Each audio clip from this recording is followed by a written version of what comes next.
This is Jaguar Chapter 14, starting on page 150.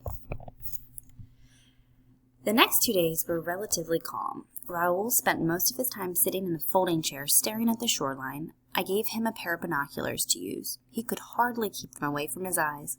At night he slept on the hard deck, just out of reach of the young jaguars. When Raoul wasn't looking through the binoculars, he was looking over Doc's shoulder while Flana tried to explain what Doc was doing. Raoul was enthralled with anything that had to do with technology, like Doc's laptop computer and the radio collars. Flana joked that if we were on the boat much longer, Raoul might become a computer nerd. Raoul also spent a lot of time with Silver up in the wheelhouse, talking late into the night. They seemed to enjoy each other's company, which surprised all of us. Doc's mood held up. He was excited about the preserve and the work ahead. He spent hours looking at the jaguars, and they spent hours looking at us. He built a special radio collar for the two cubs. The battery pack was smaller, and the collars were made out of light canvas instead of the heavy canvas that he was using on the big jaguars.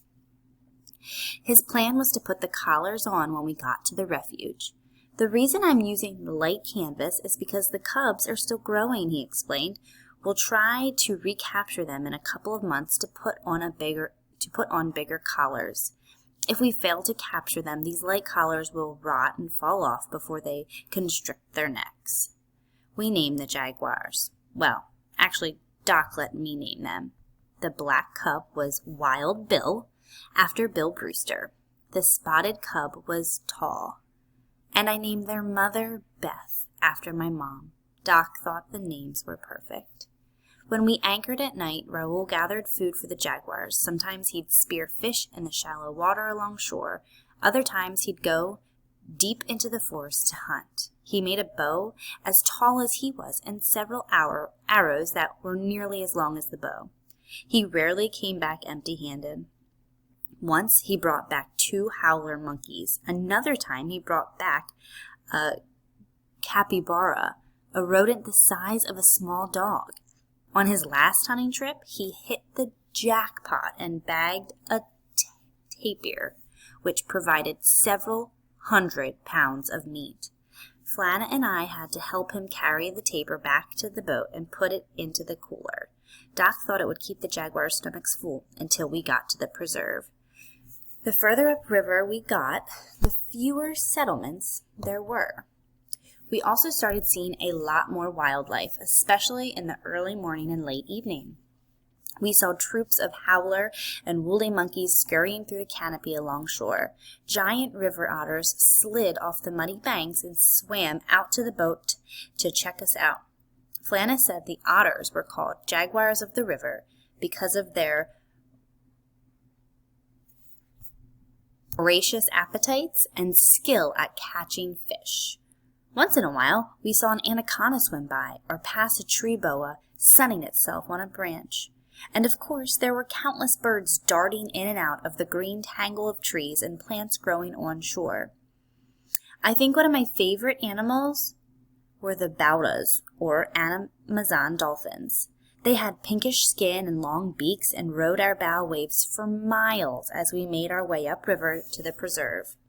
One night, while we anchored, Silver took the Zodiac out by himself. We took off upriver. He took off upriver with Scarlet, flying above him and screaming her lungs out. He didn't get back until long after dark. We were all worried about him. When we asked him what had taken him so long, he said he'd gotten a little motor trouble. Took a while to get it going, no big deal. Before Silver went up to the wheelhouse, Doc asked him when he thought we were going to arrive at the preserve. Within a week, he said confidently. The next morning, Silver pulled up the anchors very early.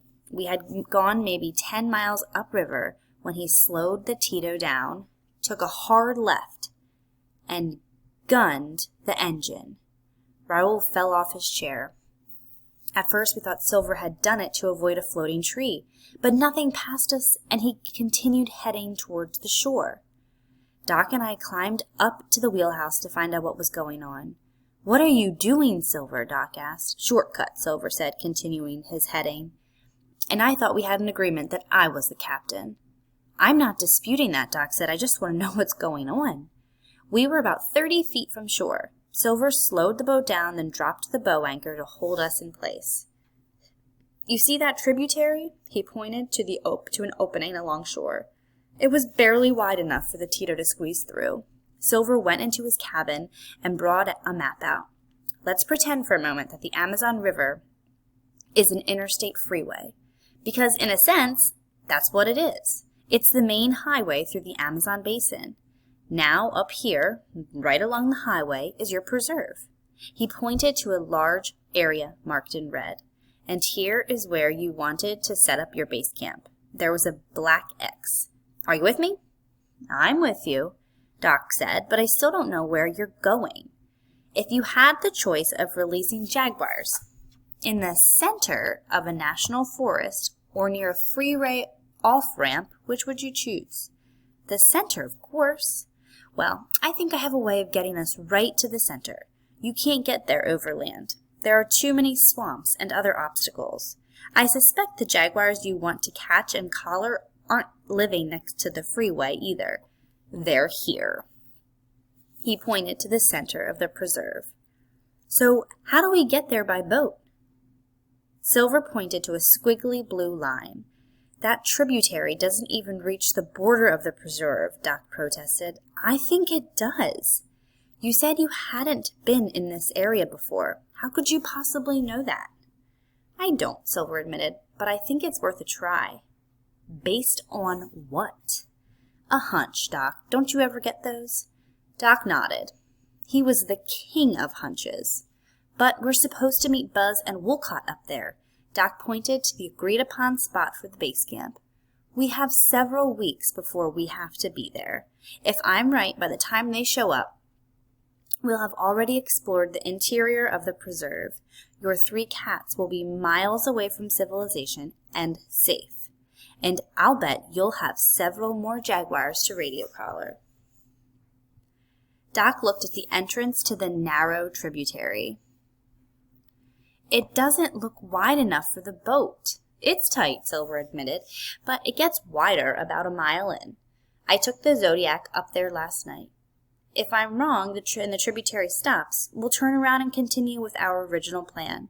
We'll only lose a few days, which I think we can afford since you already have 3 jaguars in hand. Let's get Flana up here, Doc said. When she got there, Silver explained the plan again. Flana was willing, but she was suspicious of Silver's motivation. Why would you risk your boat to do this? First of all, he said, we're not going to lose the boat. If it doesn't work out, we'll lose some time and some blood. The insects are really bad up there. Second, I want to see if I'm right. And third, even if I'm wrong, I want to see what's up there. Curiosity, Flana said. Silver nodded. It was worse than any of us could have imagined. Silver was right. The tributary did get wider, about a mile up, but not by much. The branches from the trees on both sides scraped the side of the boat. Twice, snakes dropped onto the deck. Raoul scooped them into the water as casually as if he were dropping a banana peel overboard. In some places, the branches met in the middle overhead, nearly blocking out all of the sunlight. The main channel twisted and turned in impossible ways. We hit so many floating trees that Scarlet gave up warning Silver altogether. But the worst of it was the insects. Black clouds of gnats, mosquitoes, and black flies engulfed the boat. They were so thick on the outside of our mosquito netting that we couldn't see through it. The jaguars started to go crazy. We had to leave the safety of our mosquito netting. And put netting over their cages. When the net was set, Doc used 2 cans of repellent to kill the insects trapped inside. Throughout the day, we lay in our hammocks trying not to scratch the red, itchy welts covering our bodies. The only one who didn't seem bothered by our situation was Raoul. He sat in a folding chair and flipping through National Geographic magazines as if he were on the deck of a luxury liner. That night, Silver turned on bright floodlights and continued up the tributary. The next morning, Doc and I made a dash for the wheelhouse to bring Silver some food and see if he needed us to take over the helm so he could rest. He looked absolutely terrible. His face was swollen with bites, and he was so exhausted he could barely keep his eyes open. Even Scarlet looked tired. "Do we need to turn back?" Doc said. Silver nodded wearily. "We need to turn back," Doc said. Silver nodded wearily. "I think you're right, but the only way we can do it is to back our way out of here, which isn't going to be easy. I can steer the boat from the deck wheel, but someone's going to have to sit in the stern and give me directions." Doc went first. He wore a long-sleeved shirt, gloves, and a special hat with mosquito netting to protect his face and neck. We also put netting around the deck wheel to shield Silver from the insects, which made it very difficult for him to see out. Doc shouted out instructions. "Hard right, center, that's good, left, stop, center," for 2 hours. It was very slow going. As Flana got ready to relieve Doc, we heard a loud screeching sound, and the engine came to a sudden stop. Silver swore and disappeared below deck to the engine room. He came back up with very bad news.